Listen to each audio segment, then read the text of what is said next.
My name is Tiffany Williams, and I'm the principal of Will Academy.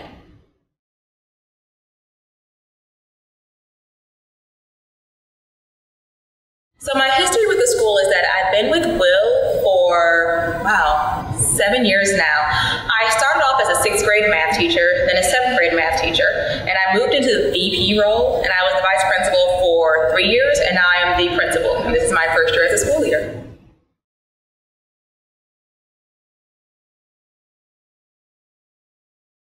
So the vision that I have for the school and the students is based on our mission. And so the hallmark of our mission is that all of our kids will go to and through college. And what that means simply is that kids will not only go to college, but they'll graduate from college. So often we have kids entering college, but not having the financial means to finish it or the skills to finish college. And so we're really prepping our kids to be able to go to college and complete those courses in a competitive way. So ultimately, that's our vision for our students and our school, and that we provide them with the academic content, the rigor of classes that will prepare them for high school and then also college and beyond.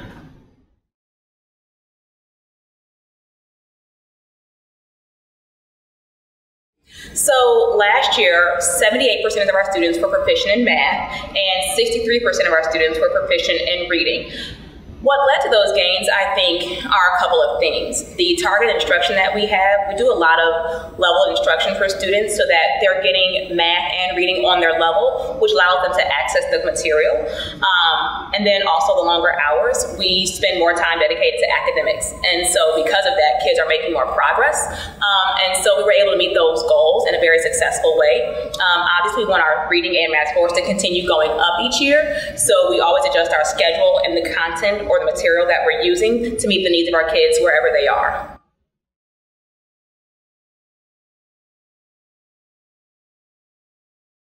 I'm absolutely personally responsible for the academic growth of my students. That's my job. That's the primary reason I come into this building every day, to ensure that teachers are teaching to the best way possible and that students are learning.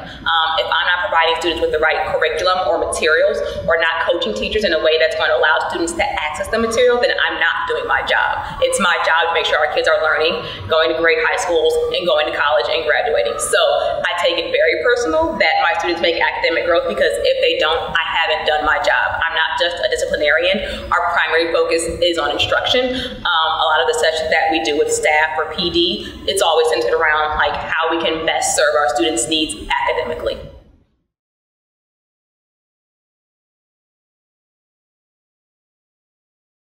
We expect our students to do their homework every single night. Students will have homework in all 4 major areas, and those areas being math, reading, writing, and science or history, depending on their grade level.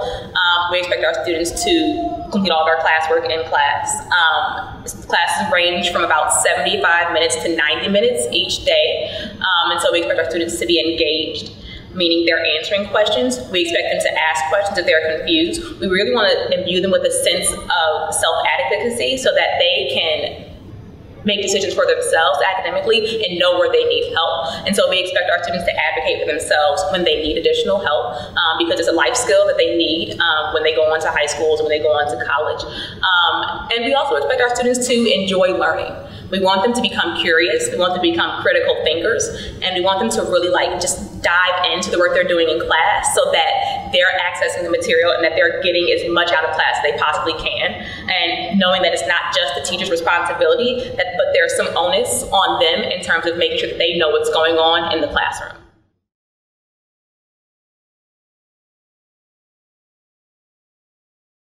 I absolutely believe that hard work causes student achievement. We've seen students come in at low levels academically, but through their hard work and their dedication and just their willingness to grapple with the material and persist through challenging work, we've seen their intelligence grow. We take a test called the NWEA. It's a computerized test.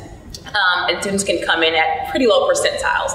We've had kids come in the 10th percentile. But throughout the year, as they're working harder, gaining access to more material, we've seen those scores go up dramatically.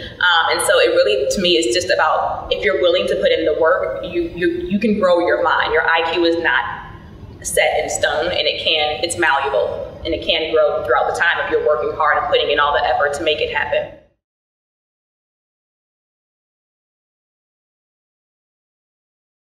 So the way we keep track of how our students do academically throughout the year is sort of twofold. Obviously, teachers keep track with their grades, right? We also have school-wide systems that are in place that allow us to keep our tabs on how students are doing. We have a couple of Excel documents that we use that track student growth on different assessments. One thing that we use called Fontes and Pinnell, it gives a student's reading level. And so actually in our office, we have this wall that shows every student's level. And they have a data card that has their reading level on it, their math level. And as they make improvements in those levels, we update the cards. And so we're able to see students physically grow on our wall as the year progresses. We also have data sheets for each child. So every child and their parents know how they're doing.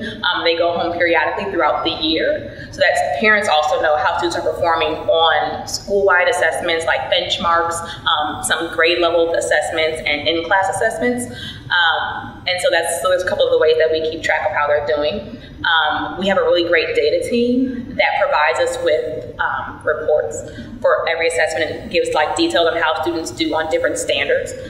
So we're able to see, okay, you're doing really well on number sense, but you need a lot more help with geometry. And we have trackers that we use and that we frequently review in our data days, we call them, when kids are not in the building and our staff is together, we sit down and review the data of our entire school to see what the trends are that we're noticing and to see where we need to beef up our instruction.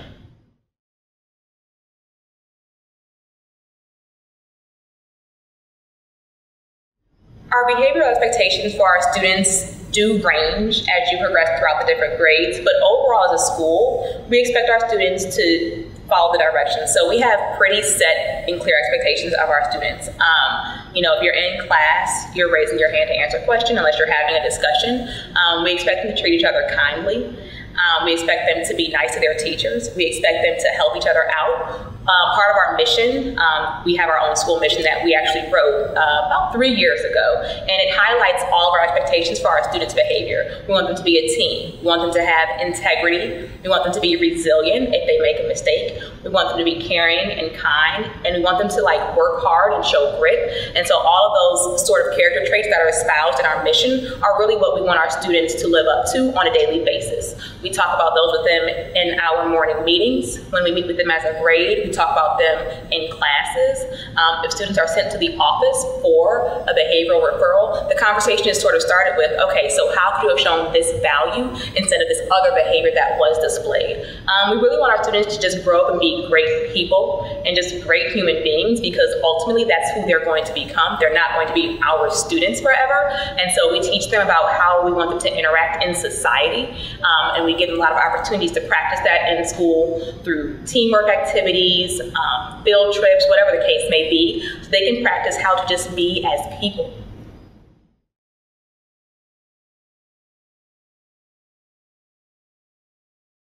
So the way we enforce rules is through a couple of systems. We have something called a paycheck. And our paycheck system allows teachers to give students positive marks or negative marks. And so you can earn money for exemplary work, which is EW, or you can lose money for talking out of turn or talking in the hallway. And so one thing that we do is every single Friday, the paychecks are printed and sent home with students. And parents are then allowed to see, okay, how was my child's week? Did they earn money or did they lose a lot of money? So the paycheck is the first sort of thing that we use in terms of managing student behavior. If a student is having a difficult time, we have something called the bench. And the bench is a system where if you've had a lot of negative marks, or you've had a lot of redirections in class, you end up on the bench. It's a sports metaphor. And what that means is that you are losing money for about 3 days, and you do have to write an apology letter to whoever the person is the offense was directed towards, and then to your team for not carrying your weight. And so our bench system is sort of our school-wide system that we use to enforce our behavior policies.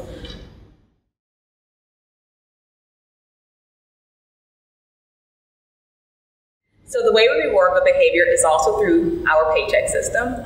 Just like I was saying, students can lose money, they can earn money on their paycheck. And every single Friday, grade level chairs and grade level teams look at the paychecks, and if students have earned a certain amount of money, they get to go to something called Fun Friday, which is the last hour of the day on Friday, and kids are divided up into these ridiculous activities. They're on the field, they're on the playground, it might be a food eating contest, I'm not exactly sure. Teachers plan them, and so they get to participate in Fun Friday. Other ways we reward behavior are mid-year and end-of-the-year trips. So the mid-year trip is an overnight trip, and it's for the top 40 paycheck earners.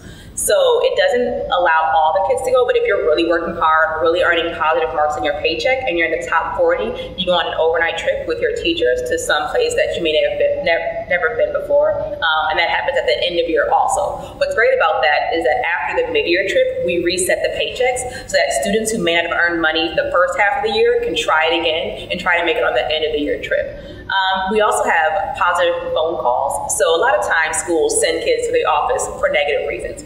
We also want to see kids in the office for good things, and so they can earn a green slip. And if they're coming to the office with a green slip, that means they did something great in class. It could be answered a question, they were focusing on their work, and then a lot of times kids just want a positive phone call home. And so we'll call home and say, hey, so-and-so was sent to the office with a positive note, and we just want to let you know they're having a great day in class, doing all their work, and we know they're going to continue it. And kids really eat that up because they just want their parents to get a good phone call about how they're doing in school, because it doesn't always happen in their previous schools where they've been before.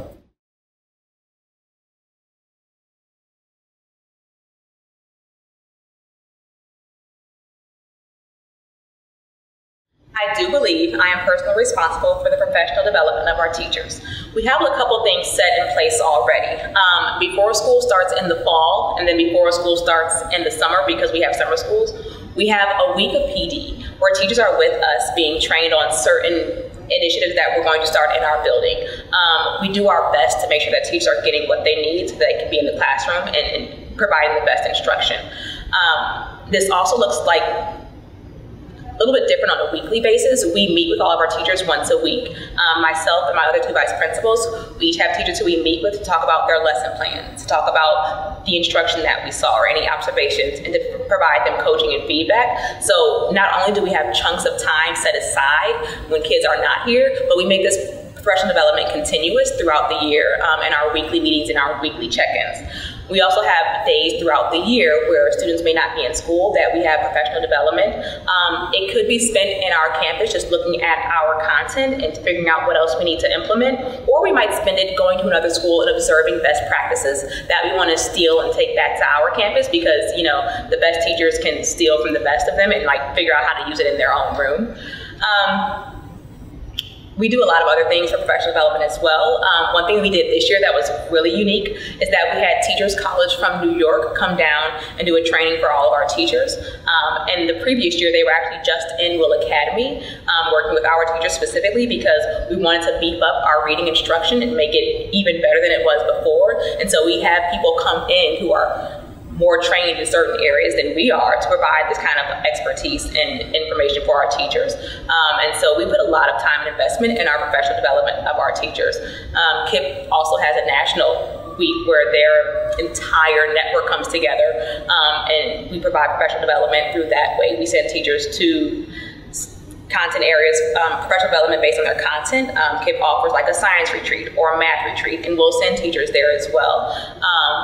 But just beyond sending them out, we try to do things in our building as well that we know our teachers need. And a lot of times teachers will come to us with an idea and we will listen to them and say, hey, that sounds great, let's make that happen.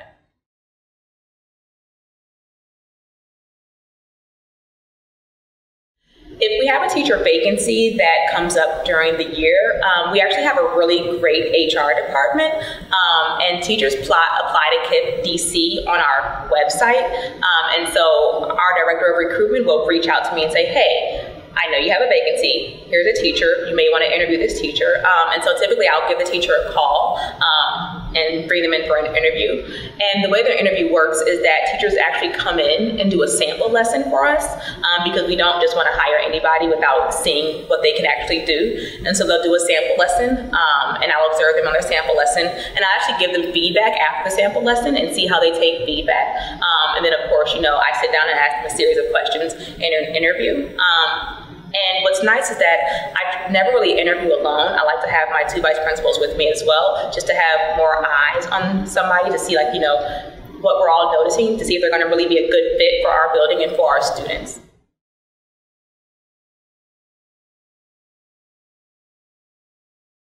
The way we evaluate teachers is through our KIIP DC competency rubric. And every single teacher has this plan in KIIP. And so what that means for us is that we go through a series of criteria that we want teachers to meet in areas of assessment, teaching, management, culture, and professionalism. And throughout the year, we identify certain areas of strength and certain areas of growth. And once we identify the areas of growth, we kind of work with teachers on a continual basis to figure out what they need to do in order to grow in that particular area. And then, if they're not meeting those expectations, we give them more coaching, give them more feedback, and give them more resources so that we can help them develop themselves and help us develop them over the course of the year.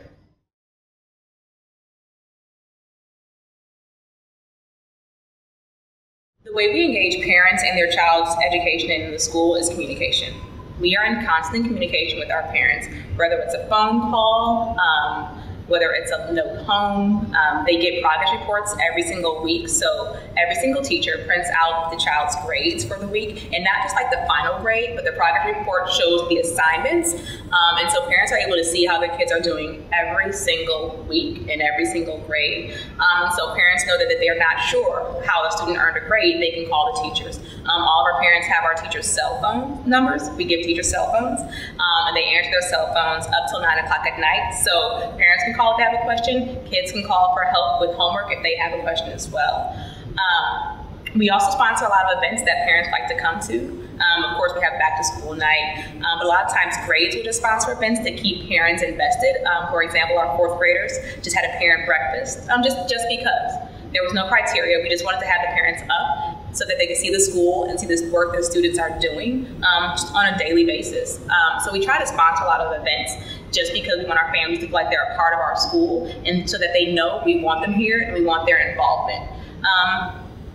Those are kind of the main ways that we get parents invested. A lot of parents will email us just to check in on their students or check in on their child and see how they're doing. So that's another way that we communicate with parents and engage them. But mostly just letting them know that we're accessible and letting them know that they can come to us with a question or concern, and they do.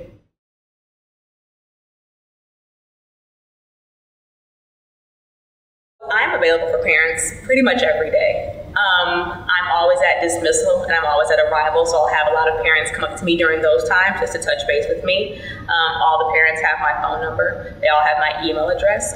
If they have a concern, they can reach out to me, and if I'm not available at that time, they can set up an appointment with me, and it's through me, not like through a secretary or anyone else. Like, you set up an appointment at a time to come in and talk with me, and I'm available to talk to parents in any sort of manner, whether it's a concern or some idea that they have that they want to bring to the school. I really do try to make myself accessible, because at the end of the day, if my parents aren't happy, their kids aren't going to come here, and I want all of my students to feel happy at our school, and I want our parents to enjoy sending their child to a school, because I do believe that our school is like the best place for kids. I have amazing teachers, and I think our school is just wonderful, and so I want our parents to feel that way as well. And so I like to make myself accessible so that if they do have a concern, I can help address it, or put them in contact with a person who can address their concern. But I just want them to know that they're always heard, and so I definitely try to make sure that I'm available to speak with them as much as possible.